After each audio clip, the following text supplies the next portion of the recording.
Hello everyone, back with me again, Joseph, and welcome back to Catechism for Kids. Today, on October 13th, we're going to travel back in time to meet a very special saint named Gerald of Aurillac. He was a French nobleman, which means he was like a prince or a duke, living in a big castle with lots of land and money. But what makes Saint Gerald so amazing is what he chose to do with all his wealth and power. Now imagine being a count in France over 1,000 years ago. You'd probably live in a fancy castle, wear expensive clothes, and have lots of people serving you. That was Gerald's life. He was born around the year 855 into a very important and wealthy family. When he grew up, he became the Count of Aurillac. But here's the twist. Gerald didn't care about being rich and famous. Instead, he wanted to live a life that pleased God. Even though he was surrounded by luxury, he chose to live simply. He dressed in plain clothes, ate simple food, and spent a lot of his time in prayer. He knew that the most important thing in life wasn't what you have, but how much you love God and other people. Gerald lived during a time when nobles were expected to be fierce warriors, always ready for a fight to protect their land. But Gerald was different. He was a man of peace. He believed that it was better to be kind than to be violent. There are stories that when raiders came to steal his animals, he would let them, rather than hurting or killing anyone to stop them.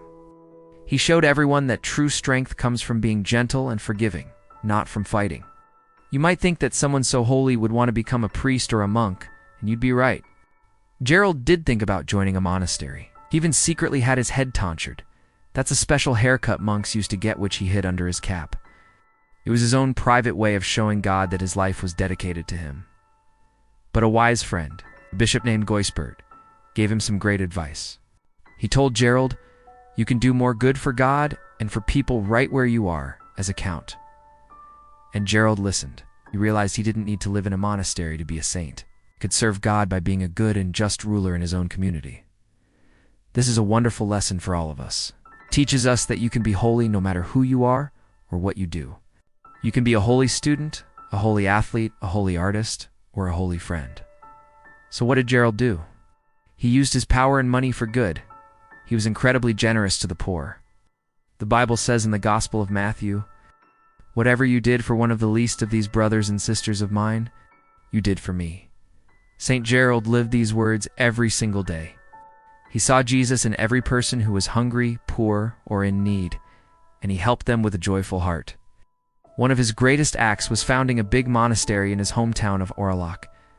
He used his own money to build a beautiful church and abbey for Benedictine monks. And he did something very special. He made sure the monastery was independent, answering only to the Pope in Rome. This meant that it would always be a place of prayer and faith, not a place for politics or power games. He wanted it to be a true house of God. Even when things got tough, Gerald's faith never wavered. He suffered from illnesses throughout his life. As a child, he was sick for a long time, and later in life, he became blind. But he never complained. Instead, he offered his pain and his struggles to God with patience and peace. He knew that even in suffering, he could be close to God. Saint Gerald died on October 13th. It's probably in the year 909, because he lived such a holy life as a layman. He became the patron saint of counts and bachelors. And because of his health struggles, he is also the patron saint of disabled and physically challenged people. He shows us that our challenges don't stop us from being saints. They can actually bring us closer to God. So, what can we learn from the simple Count of Aurillac? First, that money and possessions aren't the most important things in life. What truly matters is a loving heart.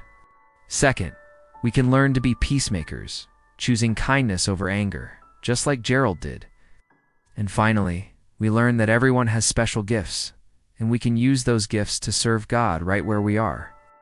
You don't have to wait to be a grown-up or to have a special job to do good things.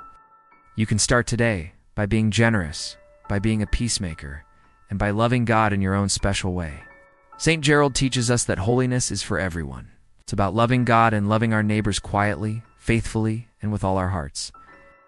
Thank you so much for joining us for another episode of Catechism for Kids. I hope you were inspired by the story of Saint Gerald of Aurillac. Remember to live with a generous heart and be a peacemaker in your own life. If you enjoyed this video, please give it a thumbs up and don't forget to subscribe so you won't miss our next story. Take care, stay safe and healthy. We'll see you next time, and may the Lord bless you and keep you always.